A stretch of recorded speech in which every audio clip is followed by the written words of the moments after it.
A pergunta dessa vez é a pergunta do Rômulo. Está perguntando sobre supercompensação de carboidrato. Quando que a gente pensa, então, em aumentar a quantidade de carboidrato pensando na performance do exercício? É só quando o exercício dura mais do que 2 horas, tem que ter uma duração mínima. Tem alguma vantagem em esportes intermitentes, ou seja, futebol, basquete, tênis? Coloca o seu slide aí, Milton. Explica pra gente no final. Bom, primeiro Eu falo vamos também como é que eu explico no consultório. Vamos lá. Primeiro vamos àquele clássico slide que eu coloco, né? Que normalmente o que você come antes do exercício, você vai manter mais para a glicose, principalmente para o cérebro, tá certo? Até exercícios que duram 3 horas. E o que você come durante o exercício é importante nos exercícios que duram mais que 3 horas, tipo uma maratona, para quem não é elite, né? Que elite acaba aqui com 2 horas, nem chega a usar essa aqui. Porque durante o exercício mesmo você vai usar mesmo o glicogênio muscular, tá certo? Agora, aquele carboidrato, didaticamente, né, que você come imediatamente após o exercício, é para reestocar, repletar o glicogênio muscular para o exercício seguinte, visto que, tá certo?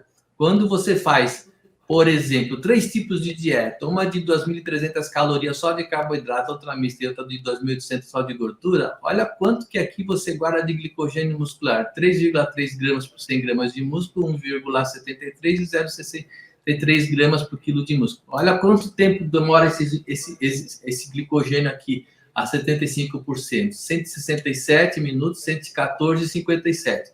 Então, o que você vai ter que entender é que, independente de se você está fazendo ele contínuo ou se você está fazendo intermitente, corre, para, corre, para, corre, para, toda vez que você for usar ATP, esse ATP pode ser oriundo ou do ciclo de Krebs ou da via de Erdem-Merhoff. Ou seja, aquela fosfocreatina ela é regenerada ou pelo ATP do ciclo de Krebs ou da via de Erdem-Merhoff, tá certo? E numa dieta normal, que você tem aqui 1,7 gramas de glicogênio, numa dieta de carga, de supercompensação, que você consegue guardar até 5 gramas de glicogênio no músculo. Então, temos aqui 2 tipos, é a clássica de Bergstrom, né, que você fica 3 dias sem comer nada, treinando forte, depois 3 dias enchendo de comer carboidrato, certo? E a dieta de Sherman, que ele modifica o treino, ele dá 50% de carboidrato, mas diminui o treino de 90 para 40 minutos, depois diminui novamente o treino para 20 minutos e aumenta o carboidrato para 70%, e o resultado final é praticamente o mesmo, né? Então, você vê que aqui ainda ele treina, e aqui no Sherman ele treina menos, mas treina, e aqui ele não treina nada, tá certo?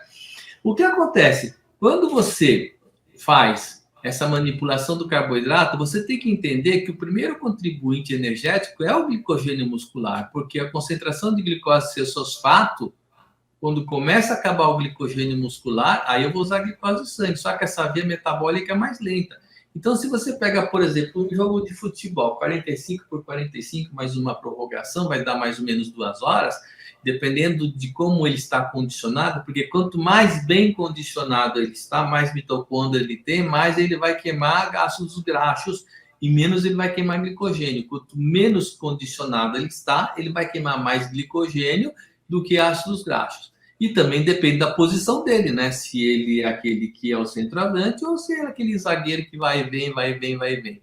Então, colocado desta forma, o que você vê? Independente de se é maratona, tá certo?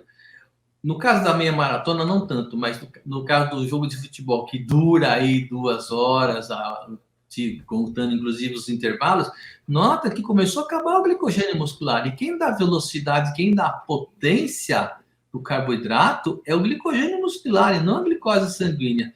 Então a questão é, como colocado, valeria a pena no jogo de futebol fazer uma dieta de supercompensação ou uma dieta de Sherman? Valeria. A questão é de como é colocado o cronograma dos jogos. Porque às vezes você tem jogos 2 vezes por semana.